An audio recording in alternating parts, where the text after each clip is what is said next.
샬롬! 사랑하는 고등부 여러분들, 오늘은 사도행전 큐티 원정대 마지막 날 40일차예요. 예루살렘 회의라는 제목으로 함께 나눠볼 텐데요. 사도행전 15장 1절에서부터 21절까지의 말씀 다 읽고 오셨을 거라고 생각하고 오늘 본문 함께 나눠볼게요. 지난 시간에는 1차 전도 여행의 마지막 부분을 나누어 보았는데요.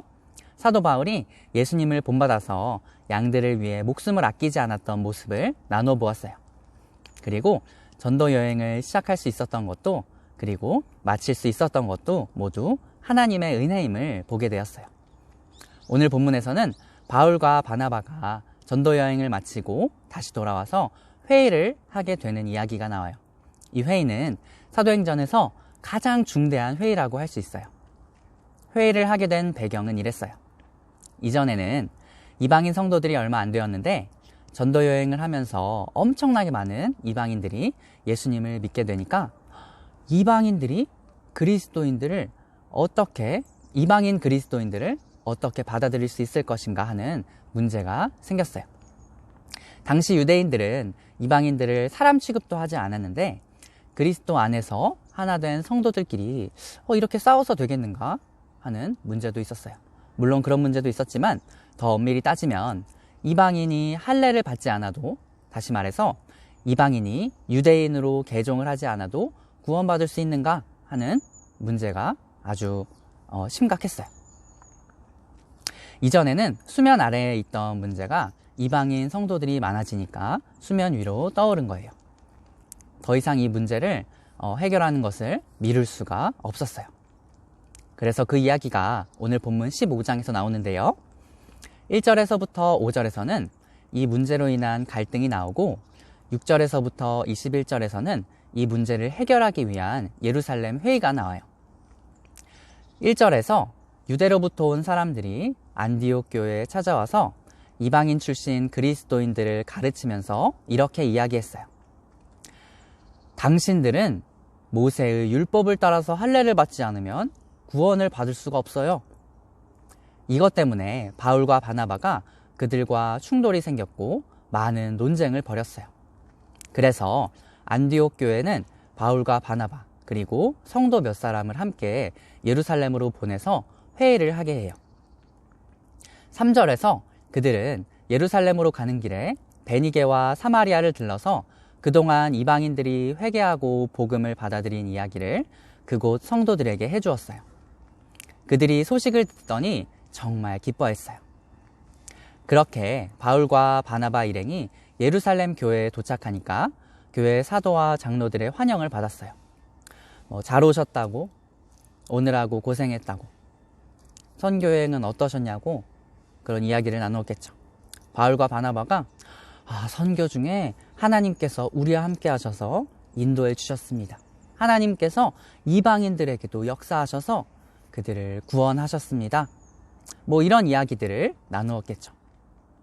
아직 공식적인 회의도 시작이 되질 않았는데 이 말을 듣고 발끈했는지 바리새파 출신의 교회 성도 중에 사람들이 일어나서 이렇게 이야기했어요. 이방 사람들에게도 할례를 행하고 모세의 율법을 지키도록 명하는 것이 마땅하죠. 이렇게 말한 거예요. 그러면서 율법과 할례 없는 이방인 구원을 반박했어요. 이 상황에서 사도와 장로들이 이 말을 의논하기 위해서 공식적인 회의를 열었어요. 양측의 공방이 오고 가면서 서로 열띤 토론을 했는데 그 토론을 결론적인 방향으로 이끌 두 사람이 나와요. 바로 베드로와 예수님의 형제 야고보였어요. 먼저 많은 논쟁을 한 후에 베드로가 일어나서 가이사랴 고넬료 가정이 구원받은 일을 간증했어요. 그는 이방인에게 복음을 전하게 하시려고 자신을 택하신 분이 바로 하나님이라고 강조해요. 계속해서 강조하고 있는 것은 하나님께서 사람을 외모로 취하지 않으시고 마음의 중심을 아신다는 거예요. 하나님께서 율법 준수나 할례가 아니라 믿음으로 이방인들의 마음을 깨끗이 하셔서 이방인들이나 유대인들이나 차별하지 않으셨다라는 것을 그는 이야기하고 있는 거예요. 그러면서 마치 비난하는 것과 같은 물음을 던져요.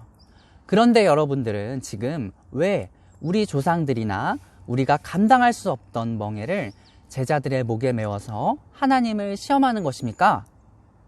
마태복음 23장 4절에서 예수님은 서기관과 바리새인들이 사람의 어깨에 무거운 짐을 지우지만 자신들은 손가락 하나 까딱하지 않는다고 말씀하셨어요. 베드로는 우리 조상들도 감당할 수 없었고 우리도 감당할 수 없는 율법 준수의 의무라고 하는 이 멍에를 왜 자꾸만 성도들에게 메우느냐고 이야기하고 있는 거예요. 율법 준수나 할례가 아니라 주 예수의 은혜로 구원을 받은 줄 믿어요.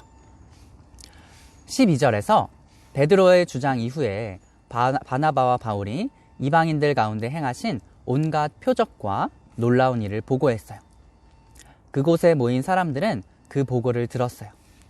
바울과 바나바가 보고를 마치자 13절에서부터 21절에서 주의 형제 야고보가 최종 결론에 해당하는 의견을 제시해요. 야고보는 그 회의의 의장 역할을 한 것 같아요. 베드로가 자신의 간증을 바탕으로 변론했다면 야고보는 그 변론에 구약 말씀을 통한 변론을 보충해서 종합적인 결론을 이끌어내요. 오늘 본문 14절에서 베드로가 말한 것이 맞다고 하며 아모스 9장 11절에서 12절 말씀을 인용해요. 이것은 하나님께서 아모스 선지자를 통해 예언하신 말씀인데요. 회복된 다윗의 장막이 원수로 여겨지는 사람들까지도 품는 공동체가 될 거라는 거예요. 야고보는 이 말씀을 인용하며 이방인들도 하나님의 백성이라는 것을 강조하고 있는 거예요. 그리고 오늘 본문 19절에서부터 21절에서 그러므로 라고 말하며 결론을 이야기해요. 아주 좋은 절충안이라고 할 수 있는데요. 첫 번째는 하나님께로 돌아오는 이방 사람들에게 할례를 강요하거나 세세한 유대교 율법들을 하나하나 다 지키라고 강요함으로써 그들을 괴롭히지 말자는 거예요. 그리고 두 번째는 다만 우상에게 바친 더러운 음식과 음행과 목매어 죽인 것과 그리고 피를 멀리하게 하자고 말씀하고 있는 거예요. 이렇게 이방인들에게 권고함으로써 유대인들의 비위를 손상시키지 않도록 배려한 거예요. 율법 준수나 할례가 구원받기 위해 반드시 필요한 것은 아니지만 유대인들에게 명백하게 혐오스러운 관습이나 행동을 하지 않도록 해서 이방인 성도와 유대인 성도 사이의 위화감을 최소화하고자 했을 거예요. 그리고 야고보의 결론이 그대로 받아들여져요. 자, 오늘 본문을 간단히 나누어 보았는데요. 오늘 본문에서 우리가 주목할 점은 교회 공동체는 그리스도 안에서 하나라는 거예요. 베드로의 이야기처럼 하나님은 율법 준수나 할례가 아니라 오직 은혜로 구원을 주신 줄 믿어요. 하지만 그렇다고 해서 야고보는 유대인들을 배제하지 않았어요. 유대인들에게 너무나 혐오스럽고 받아들일 수 없는 것들에 대해 이방인 출신 그리스도인들이 배려함으로써 하나 될 수 있도록 했어요. 사랑하는 고등부 여러분들, 여러분들이 우리가 구원받은 것이 우리의 노력이나 행위가 아니라 오직 은혜라는 것을 기억하며 살아가기를 소망해요. 그리고 은혜로 구원받은 자로서 주 예수 안에서 사랑으로 하나 되길 소망해요. 오늘은 사도행전 큐티원정대 마지막 날이에요. 마지막 날인 만큼 말씀을 묵상하며 적용할 점을 오늘 하루 꼭 적용해 보길 바랄게요. 돌아오는 주일에는 사도행전 큐티원정대 기간 동안 받은 은혜를 서로 나누면 좋겠어요. 그동안 참고한 자료를 일일이 이야기하지는 않았는데 마지막 날인 오늘 유튜브 설명란에 달아놓을게요. 지난 40일간 큐티하는 습관이 길러졌을 거라고 생각이 돼요. 앞으로도 큐티하는 습관을 가지고 본문을 정해서 매일매일 하나님의 말씀을 묵상하는 여러분들 되기를 소망해요. 오늘 제가 기도하고 마칠게요. 하나님, 사도행전 큐티원정대 40일간의 기간을 은혜 가운데 마치게 하시니 감사드립니다. 이 기간 동안 고등부 친구들, 선생님들이 하나님을 만나며 믿음이 더욱 성장했을 줄 믿습니다. 오직 성령이 너희에게 임하시면 너희가 권능을 받고 예루살렘과 온 유대와 사마리아와 땅끝까지 이르러 내 증인이 되리라 라고 말씀하신 예수님의 말씀이 사도행전을 통해 이루어지는 주님의 은혜를 보게 됩니다. 오늘 그 하나님의 역사가 고등부를 통해 이루어지게 하여 주시옵소서. 감사합니다.